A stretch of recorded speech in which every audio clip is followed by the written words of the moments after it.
combines local culture with international appeal, especially in the context of a global streaming platform like Vimeo?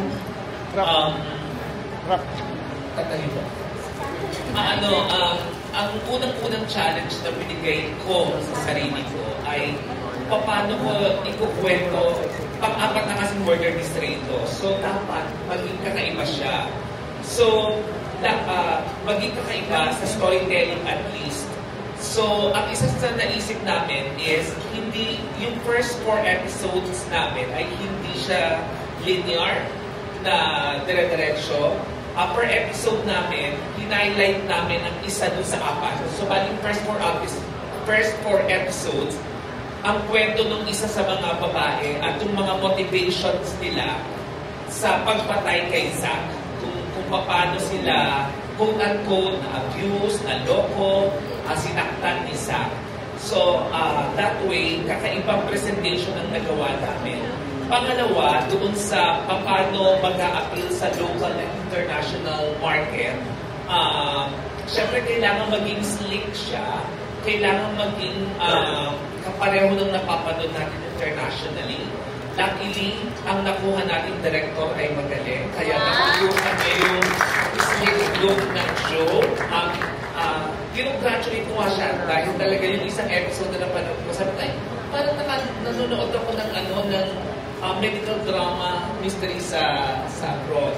At syempre, dahil sa maganda ang design ng designer natin si Egay Litawa, thank you very much. So yun ang mga ways para maging competitive yung itong slate. Thank you! Salamat din po! Alright, thank you so much, Ms. Eka. So again, I guess masasabi na talaga, Brownie, first time these beautiful ladies are working together. Some of these guys, first time to work together. And most of all, first time, all of them pure sparkle. So really something to look forward to. Up next, we have Ms. Iza Iglesias of Manila Times. Hi, good afternoon. Congratulations to the cast and crew of Slave. So my first question is for Julian. Yeah, for this series, I'm here. For this series, yung character mo here is Liv. So she portrays yung like strong, independent, empowered woman. No? So apart from that characteristics, what drew you to the role and how did you prepare for the character of Liv?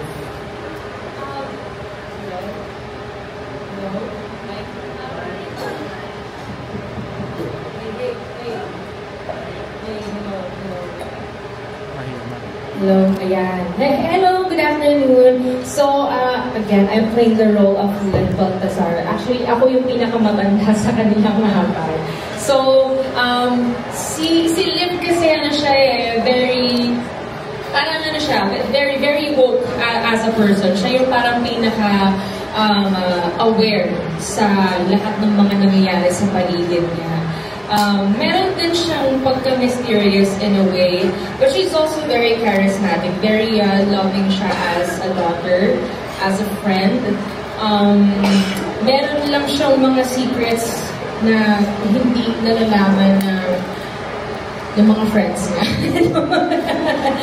Well, actually, nung iniisip ko kung paano yung magiging character sketch, we also discussed it with the director and of course with Sir RJ and the rest of the creatives. Talagang very naging hands-on kami personally sa lahat ng mga roles namin and yung character namin. Yung dynamic niya dun sa 4 na girls, talagang siya, caring siya as a person.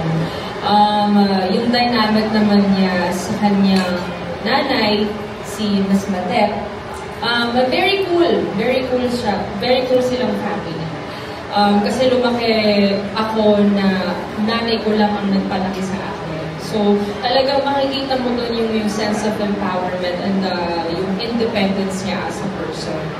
And then, syempre, may mga mag-unfold mga secrets sa kanya at yung mga malalaman about her. And kailangan ninyong abangan kung siya ba talaga yung pumatay kay Zack or kung sino ba sa amin. Kasi you never really know. As the story progresses talaga, marami pang mga malalaman, marami pang mga pasabog na kailangan ninyong abangan. And yun, thankful ako kasi first time kong nabigyan ng ganitong klaseng role. So abangan ninyo kung ano pa yung magiging character development dito ni Liv hanggang sa matapos yung buong shoot. Thank you. And then for my next question is for Gabby. Hi, Gabby. Hi, hello. Yung character mo dito naman is si Amelie, am I correct? Yes. So si Amelie naman yung role mo dito, parang medyo monotonous yung life niya, repeated, medyo boring and all. And then transform yung life niya into very intriguing or on the danger side. So, ano yung mga challenges on portraying that role? And also, sorry, and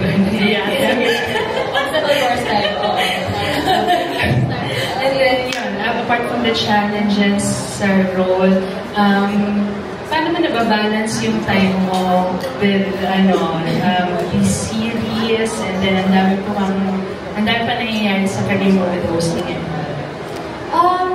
to answer your first question regarding the turnaround of my character here in Slave, it's actually very, I had to be cautious about it because it's a very sensitive turnaround. We're talking about scandals or videos, which is a very sensitive topic nowadays. So I'm just very blessed and lucky to be guided by Direk Rod. Takbuhan talaga namin si Direk Rod sa set. I would often ask him what would he like for the scene, what is his vision for the scene, and he makes sure that we are all comfortable in everything that we do in all the scenes. So I really owe it to Direk Rod. He has a very gentle way of directing us and keeps an open line in communication. Kaya hindi naging mahirap yung trabaho din namin because of Direk. So, let's give Direk Rod a round of applause for that. Ayun. So, second, when it comes to managing my time, very happy for Sparkle. Thank you, Sparkle, for making everything possible. I also do not know how they juggle my schedule because I'm doing 3 projects right now. I'm doing Sandra's Slay and, of course, PBB. So I'm very lucky that I get to do all of these things. I get to do what I love. I get to host, to act. At the same time, I get to relive Alena because they manage my schedule so well. So, ayun. Yun lang. Thank you. Alright, so a while ago, binigyan natin si Ms. Matet. We also have a terrific cast of supporting actors here. We have Ms. Matet, Sir Bernard, Jane Makapagal, and John Lucas as well. So yeah, something to look forward to, and surely they will highlight the acting prowess of this terrific cast on stage. Up next, we have Kat Lemit of Philstar.com. Hi, good afternoon. I have a question for Derek, the man of the hour. Miss Annette earlier said that you were the big revelation. What about that? Ever since kasi I've been in the showbiz for 15 years. Ever since lagi ko nakarinig ng comments na hindi ako marunong umarte, na ham actor. Siguro, this is the first time that I've been receiving these kinds of compliments, and for me, nakakatuwa siya. Minsan nagiging emotional ako mas pag nakarinig ko ng mga ganun kasi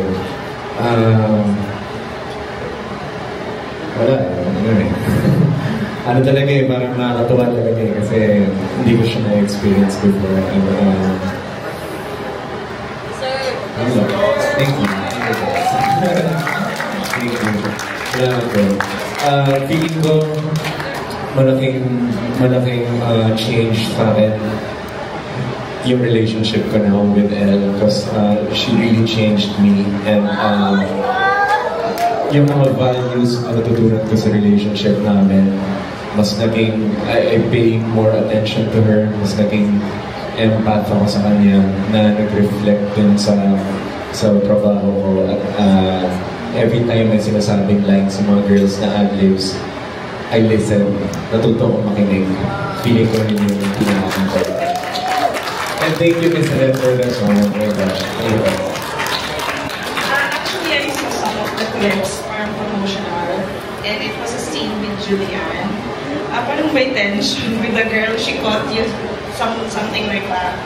But in relation to the, my second question is, how well do you read people? Kasi if you were to guess who among the four ladies is the killer, who would you pick as the suspect and why? I would say Isabel. Kung ako lang pipili, pag tama ako Sir RJ, kung kudos. I would say Isabel kasi she's the most innocent. Usually ganun parang if you're gonna put a big twist in the end, it's usually the most innocent one, and I think it's Isabel. And she's a law student, so she knows how to cover up. And alam niya yung mga dapat iwasan at hindi dapat iwasan. So that's. And by the way, I just wanna commend Julie din for that scene. Kasi wala, limitless talaga kaya na talaga gawin lahat Like, jack of all trades, master of all. Yun si Julie. So, yun, ang galing lang din kasi grabe yung pagtanggap niya, grabe yung pag-receive niya.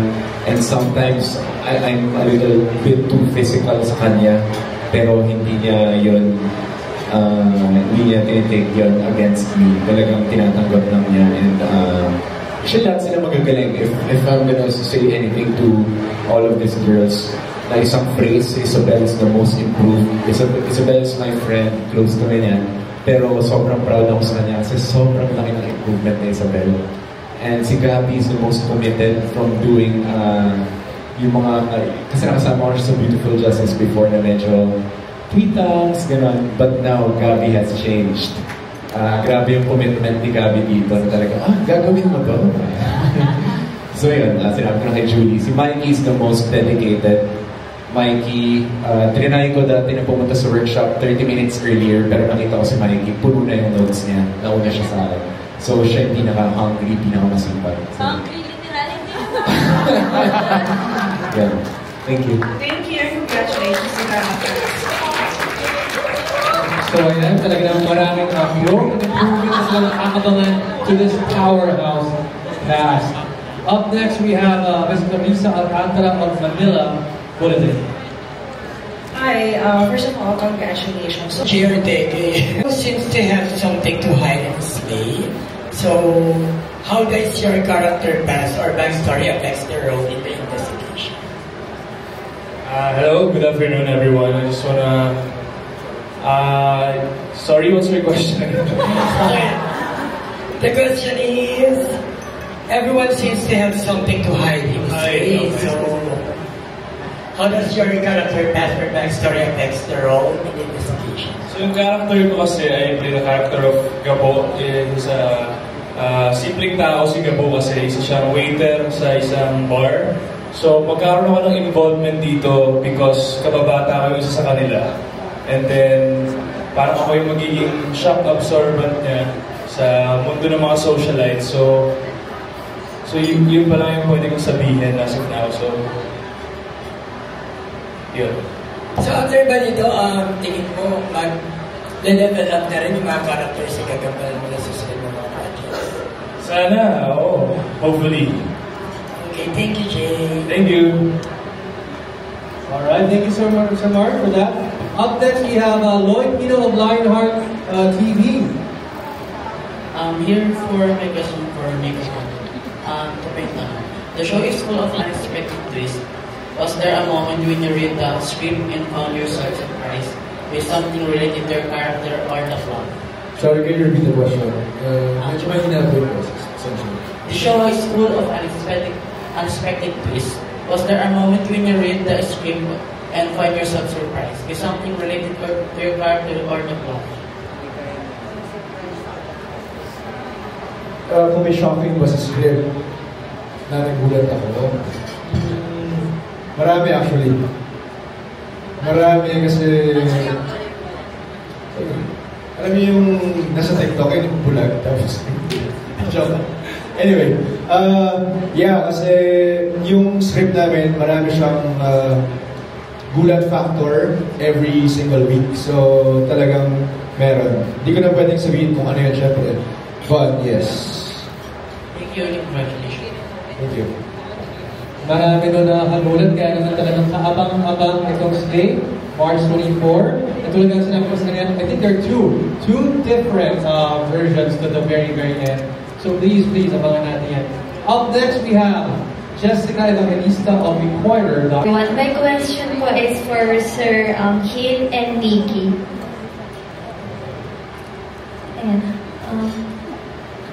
We know naman po that filming murder mystery is very exciting, and ang tanong ko po, were there any unexpected moments that really stood out to you both while you were filming the series po? Unexpected? Exciting, ganyan. Ako siguro, yung sa starting, kung gano'n ka, I guess, morbid yung pagkamatay isa. Diba? He was burned alive.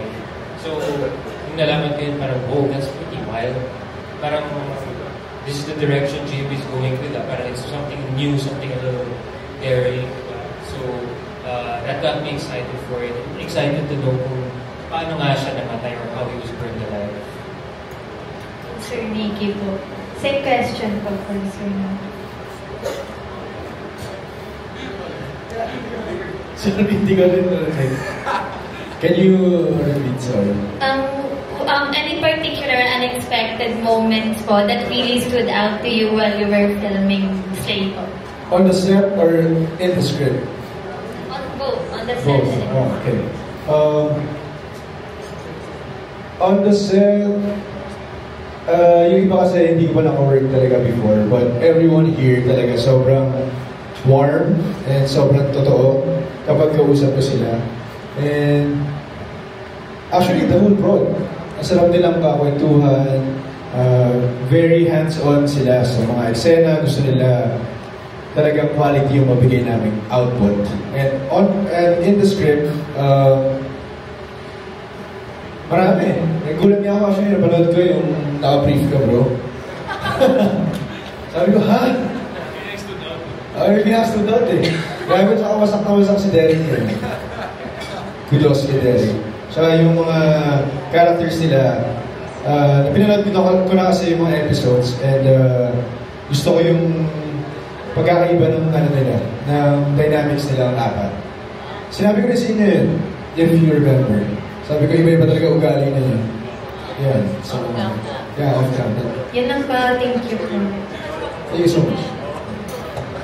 Alright, up next, and I believe is the last person to ask questions. But guys, don't fret. Even though this might be the last person to ask questions, later you can just approach them and ask even more questions. Again, after all, this is a media con. Up next, we have Rose Garcia of PEP and Marites University.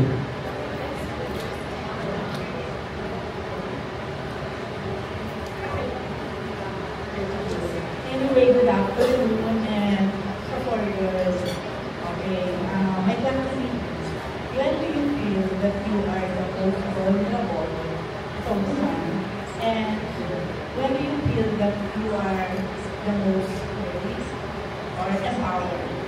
Since we're celebrating Women's Day.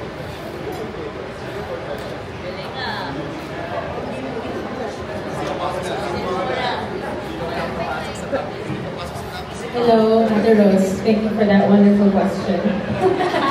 Pang beauty ko naman yung tanong mo. Yung una siguro, I feel most vulnerable when I'm at home or whenever I'm with my family. Kasi dun ko pag sa bahay kasi, diba? As people, meron tayong kanya-kanyang mga phases sa buhay, diba?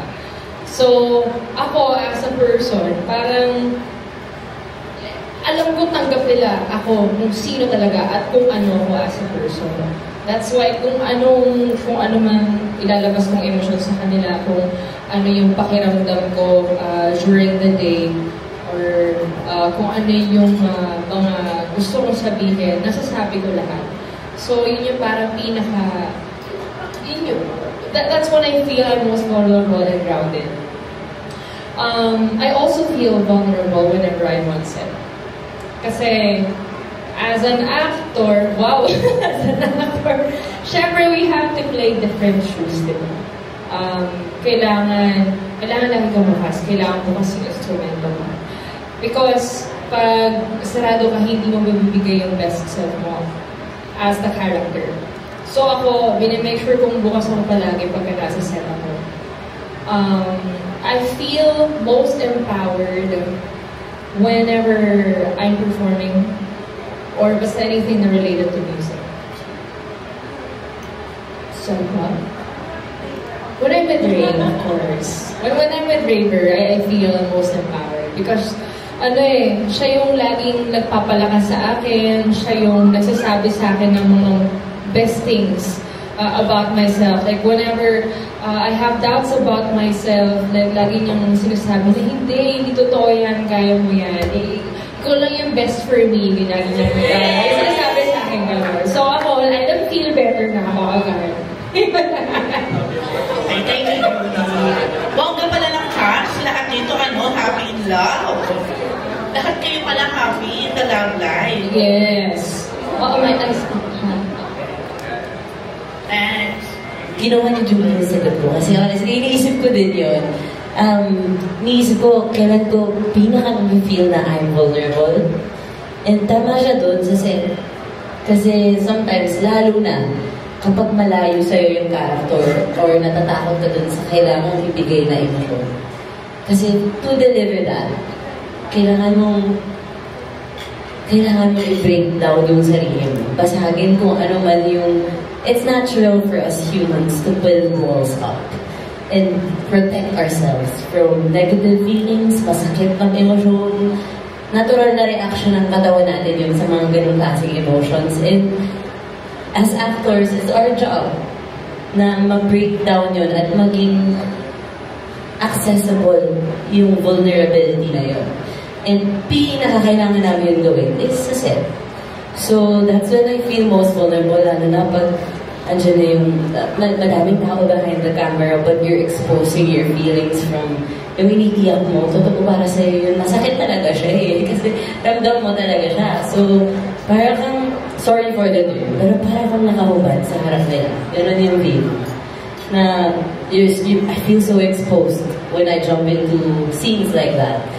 And yung empowerment, honestly, pag nag-good take yung mga ganong moments, you feel may empowerment agad yun.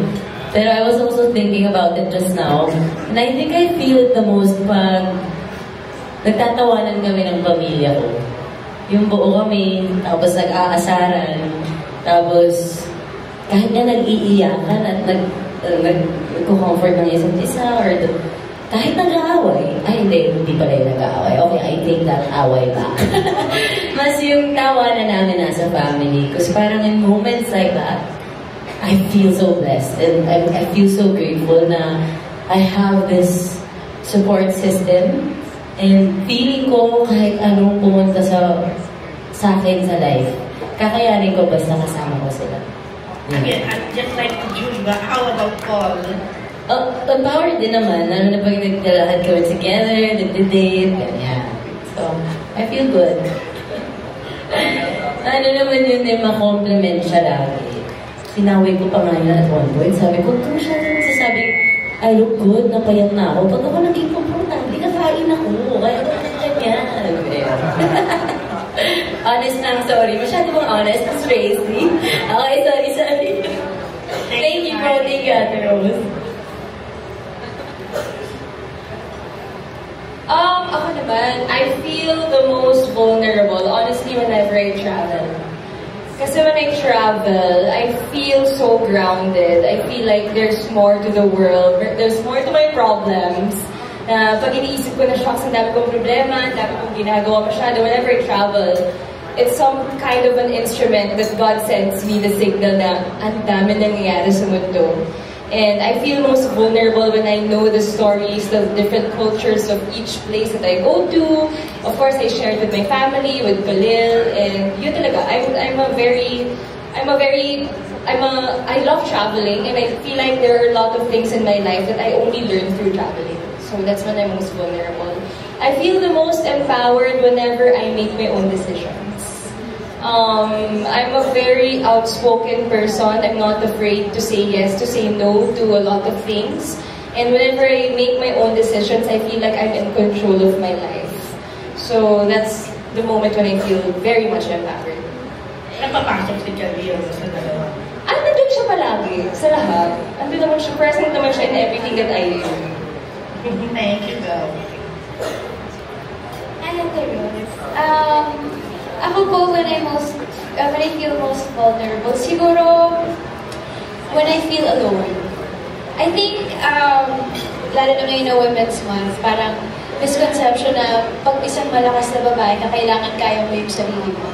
And as an only child na, alam mo yun, of course my mom is always there for me, my family is always there for me, pero pag only child ka and pag feeling mo na kailangan mo maging empowered, itatry mong lagpasan ng isang problema sa buhay mo by yourself, yun yung misconception. And I think that's one of the things that I really loved about my character din dito, is naging revelation din siya for myself na pwede ka rin humingi ng tulong. Yung mga past roles ko, I played the hero, I played someone who's supposed to save the day, someone who's supposed to solve problems. And I feel like naka-apekto rin yun sa mindset ko na kailangan, kaya ko mag-solve ng problema by myself.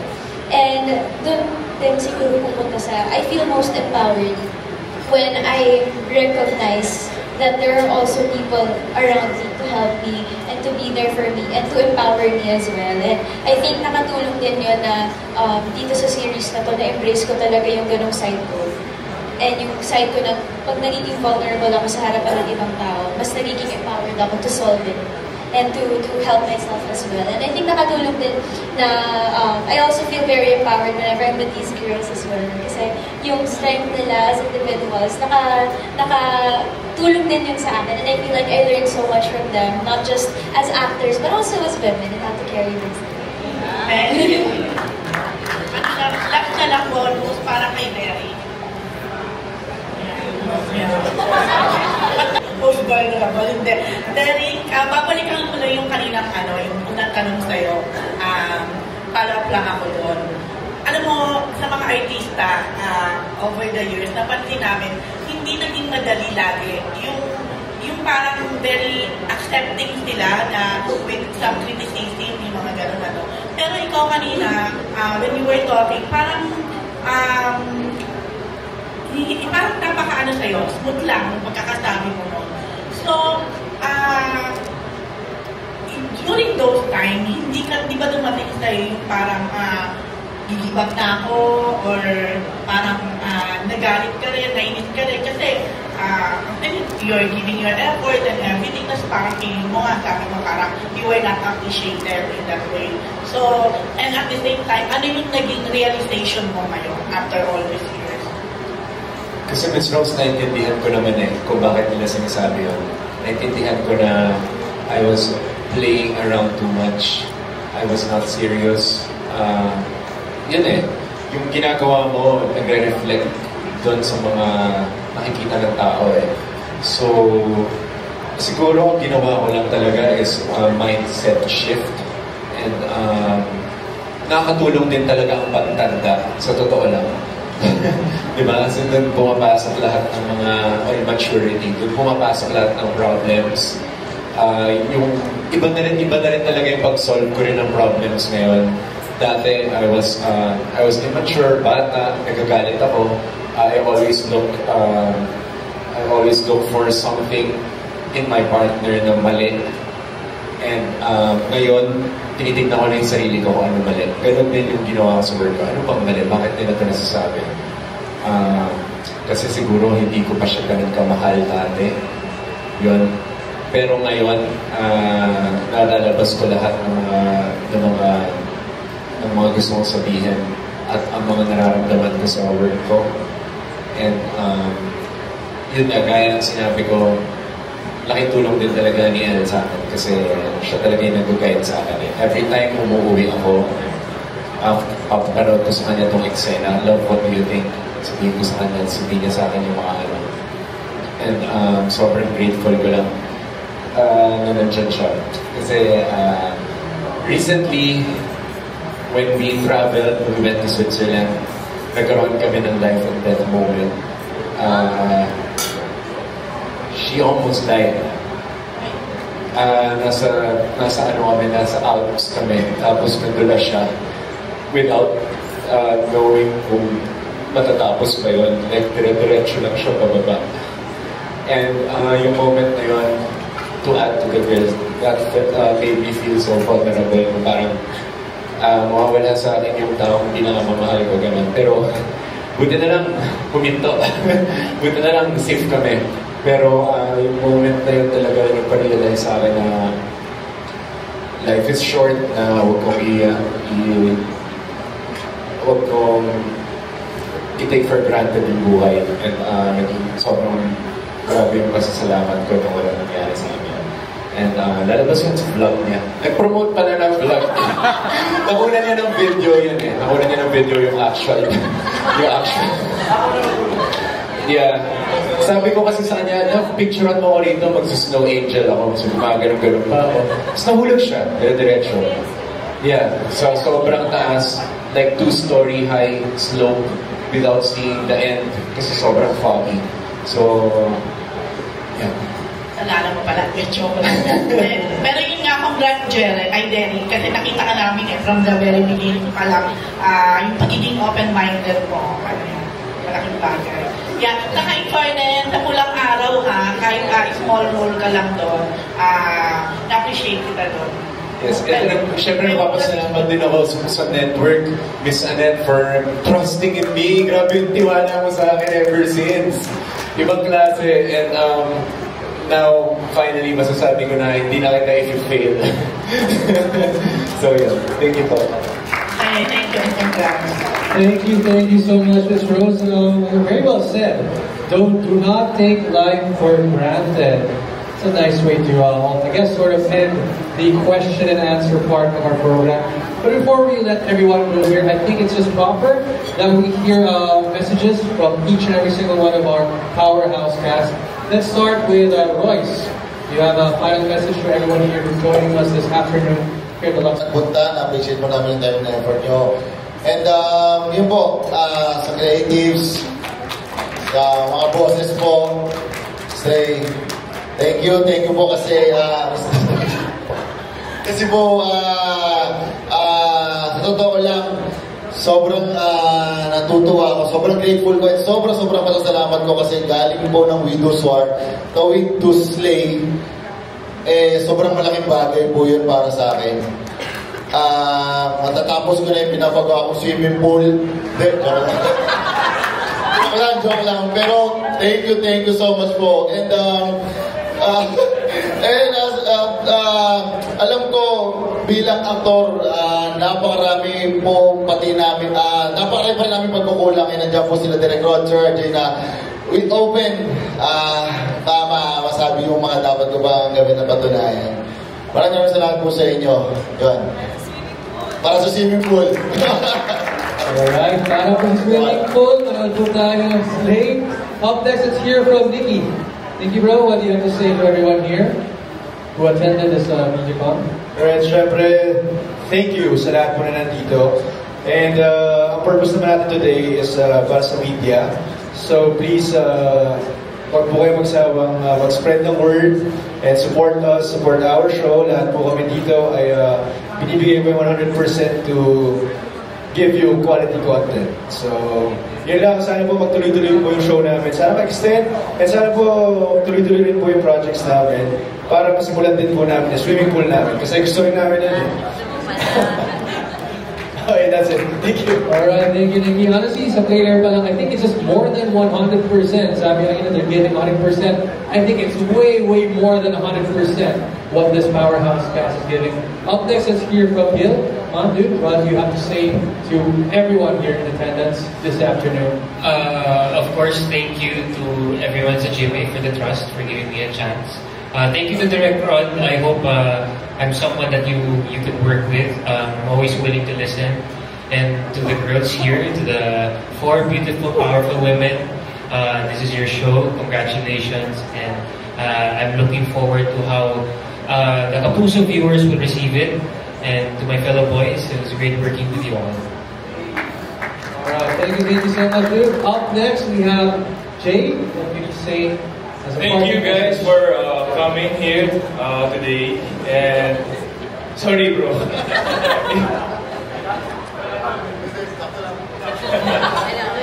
Advance ba? Sorry. And I want to thank GMA, syempre Miss Annette, and the creatives, Sir RJ Nuevas, and our director, Rod Barmol. Thank you. And I want to acknowledge lang yung performance ng mga bida natin. Dahil ang ganda ng dynamics nila, kailangan nyo panoorin to March 24 na sa GMA. Thank you. Alright, let's hear from the man himself, Zach Guerrero. Derek, what can you say to everyone here? Thank you for coming. 15 years ago nung bago ako sa showbiz, nakikita ko na po kayo hanggang ngayon at dito pa rin po kayo, which means ganun talaga yung pagmamahal niyo sa network. And ang pinaka-nire-request lang po namin sa inyo is we can't do this all by ourselves. We need your help to spread the word, to promote. And of course, gusto ko magpasalamat sa ating mga executives, Ms. Annette, Ms. CCS, Ms. Tracy, thank you so much. Sir RJ, thank you for being so collaborative. Sir Arnel, thank you. Ms. Mincy, thank you po. And of course, kay Direct Rod, na lagi kong tinetext yan pag may comments ako at lagi siyang open at lagi siya sumasagot kahit 12 midnight. So again, thank you po. Love po. Alright, they're very fortunate to have you, Direct Rod, and of course the entire team working on this amazing production. Of course, let's hear from Gabby. What can you say to everyone here? Yes, thank you so much to everybody who came. Thank you for your time. Maraming salamat po. And thank you to GMA for producing this content and to View. Thank you po pinagsama-sama niyo kaming apat na girls. I'm so happy to be working with them. To the production, thank you so much for putting everything together.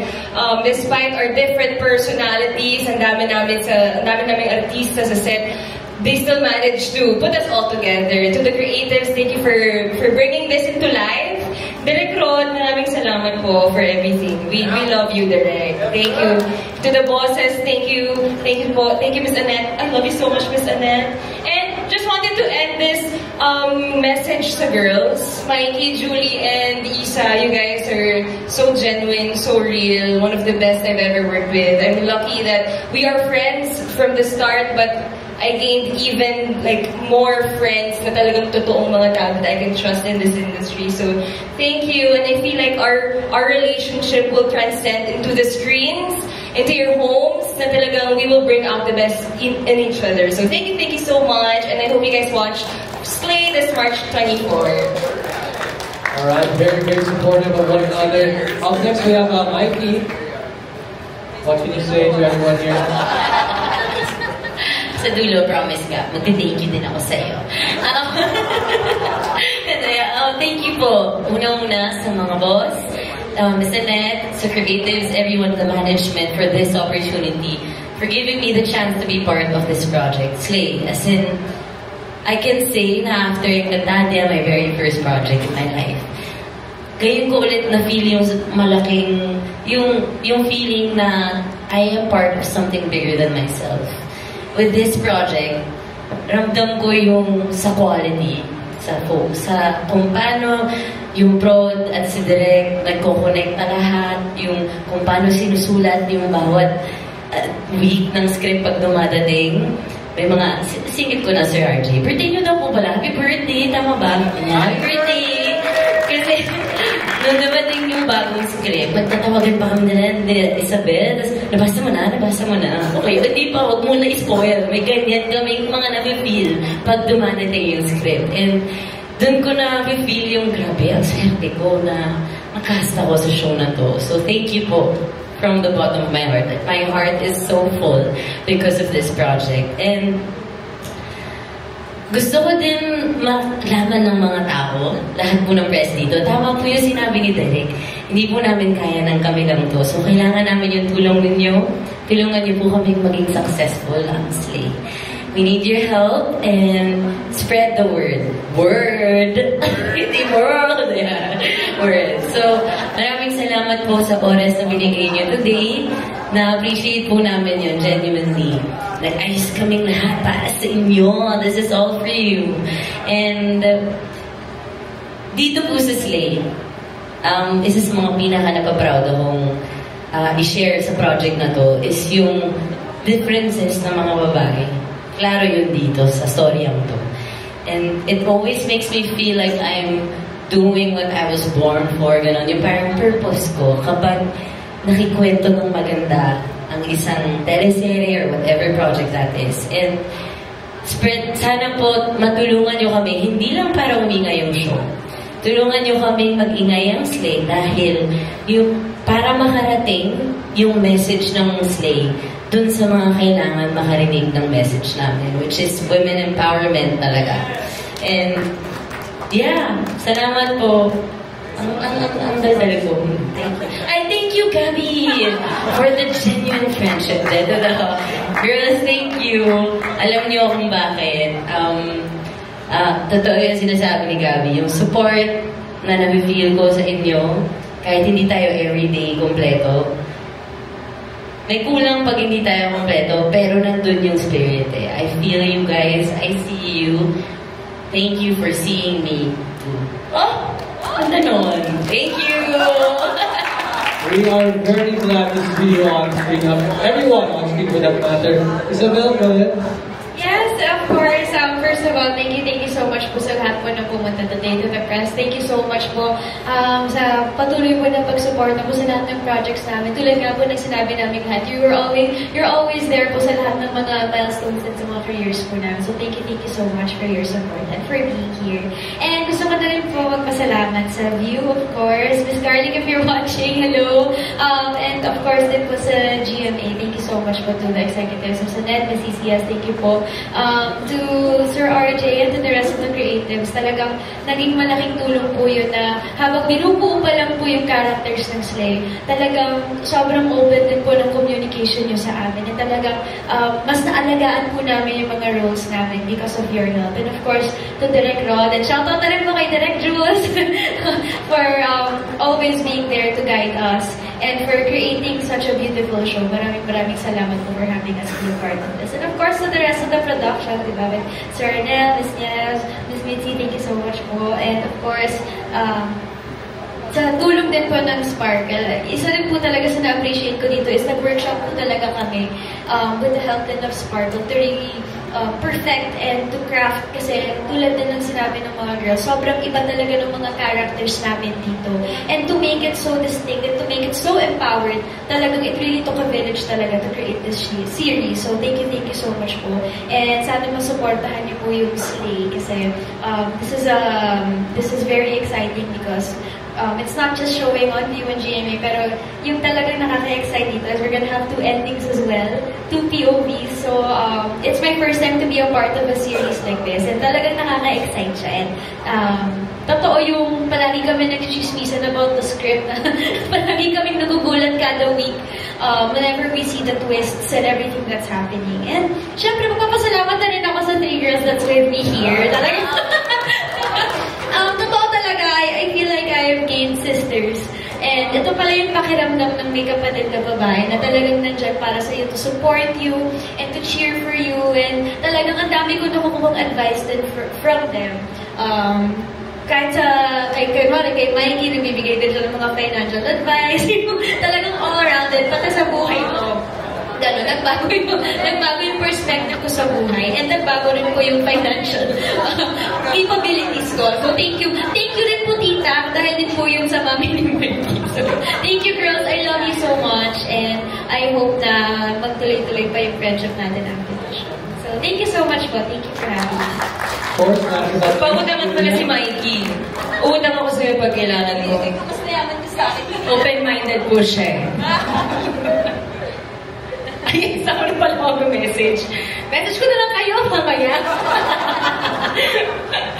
But seriously, I just want to say thank you so much. GMA, of course, sa mga opportunities palagi na binibigay niyo sa amin as artists. Thank you for allowing us to grow and to hone our capabilities. Grabe, hindi rin biro yung pinagdadaanan namin para mabuo itong show na ito. So, proud kami sa lahat ng mga pinaghihirapan namin para makaproduce ng quality content. And of course, this wouldn't be possible without GMA, Sparkle, View. Maraming salamat po sa buong production team, sa ating mga executives, sa aming director na napakahusay, sobrang brilliant, sa ating creators, sa ating head writer, Sir RJ, maraming salamat po for creating such a wonderful masterpiece na talagang for sure na ikukwento namin for the rest of our lives sa aming mga, hopefully, sa aming mga kaibigan, sa mga anak namin, hanggang sa tumanda kami. And we are all claiming it na magiging ito ay magiging isang timeless hit na produce ng GMA and ng View. So, nagpapasalamat kami sa napakalaking opportunity na ito. Personally, mas nakilala ko ang aking sarili simula nung nagtrabaho ako with these wonderful women. So, I just want to say thank you so much for being genuine and true friends. And you know how much I love you guys. And kayo na din, guys. So, and then, syempre, ano sila lang. Diba? But, grabe talaga. Thank you so much sa lahat po ng bumubuo ng production na ito. Thank you for moving mountains for us. And grabe, so many things to be grateful for. But let's all slay this year, 2025. And yes, we feel empowered na magiging maganda ang feedback sa atin ng mga viewers. So please, everybody, let us help promote our show, newest show, Slay. It's currently on View, but it's gonna be on GMA on March 24, starting March 24. So don't miss each episode. Dahil kawindang-windang, maraming mga secrets, maraming mga sinungalingan, maraming mga pasabong. So, yan po ang kailangan niyo abangan. Maraming salamat po! Once again, give it up for the powerhouse band of Slay. Now, at this point, guys, I'd like to please ask everyone to have another photo op. This time, not the chairs, so you can flaunt those amazing white outfits that you have. We have staff here who will be helping us remove the chairs for you. All right?